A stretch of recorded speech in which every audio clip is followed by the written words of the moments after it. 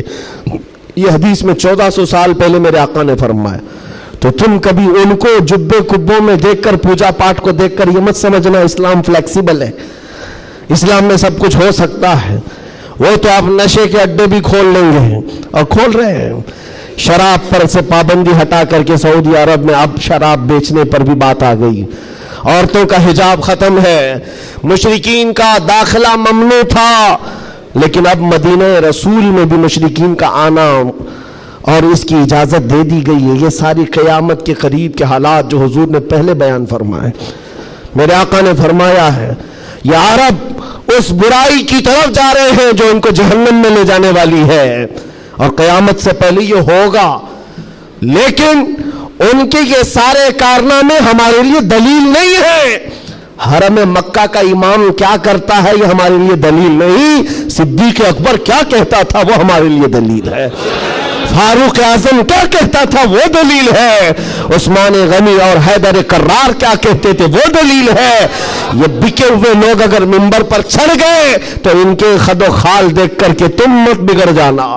یہاں سے حالات ایسے ہو سکتے ہیں، خانہ کعبہ کے منبر پر کھڑے ہونے والا امام بھی اسرائیل کی فتح کے لیے دعا کر سکتا ہے، یہ ایمان بیچے ہوئے لوگ آ سکتے ہیں، اس لیے کہ یزید کا دور بھی آیا ہے، کرامتہ کا دور بھی آیا ہے، باطل قوتوں کا دور بھی آیا ہے جب انہوں نے کعبے کی امامت کی ہے، لیکن اہل سنت و جماعت ہمیشہ اس بات پر قائم رہے ہیں ان لوگوں سے ہمارا دین نہیں چلتا، اللہ اور اس کے رسول کی حقانیت اور قرآن سے ہمارا دین چلتا۔ اور ایک بات آخری، اسلام اپنا دفاع خود کرتا ہے، اسلام اپنا ڈیفینس خود کرتا ہے۔ کفار و مشرکین کو اگر یہ لگتا ہے کہ مسلمان سوئے ہوئے اسلام کا کچھ بھی کر لیں گے، یہ ناممکن ہے، پاسبل نہیں۔ ہم جیسے کروڑوں بھی سو گئے تب بھی اسلام قائم رہے گا۔ اسلام اپنا ڈیفنس خود کرتا ہے، کیوں؟ اس لیے کہ یہ انسانوں کا بنایا ہوا دین نہیں ہے، خلاق کائنات کا دین ہے۔ اور قرآن میں رب تعالیٰ نے فرمایا یریدون لیطفئوا نور اللہ بافواہہم، لوگ اپنے منہ کے پھونکوں سے اسلام کا چراغ بجھانا چاہتے ہیں اور اللہ اپنا چراغ مکمل کر کے رہے گا۔ وَلَوْ كَرِهَ الْكَافِرُونَ، اگرچہ کافر ناپسند کرے۔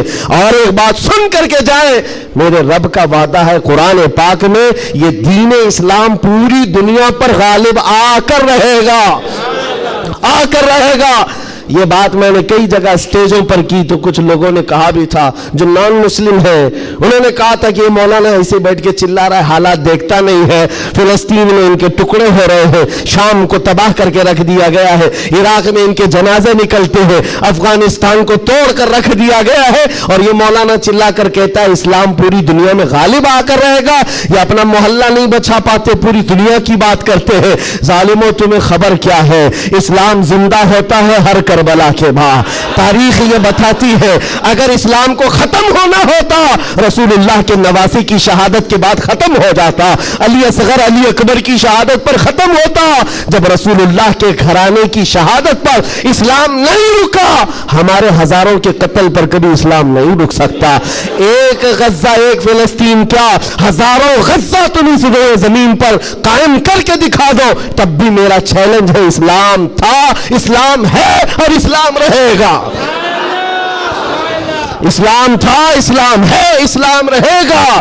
نبی پاک صلی اللہ تعالیٰ علیہ وسلم کا لایا ہوا یہ وہ حسین شجر ہے جس کی جڑیں تحت الثری میں ہے اور جس کی شاخیں اوج ثریا پر ہے، اس کے پتے کو ہلانا بھی مشکل ہے۔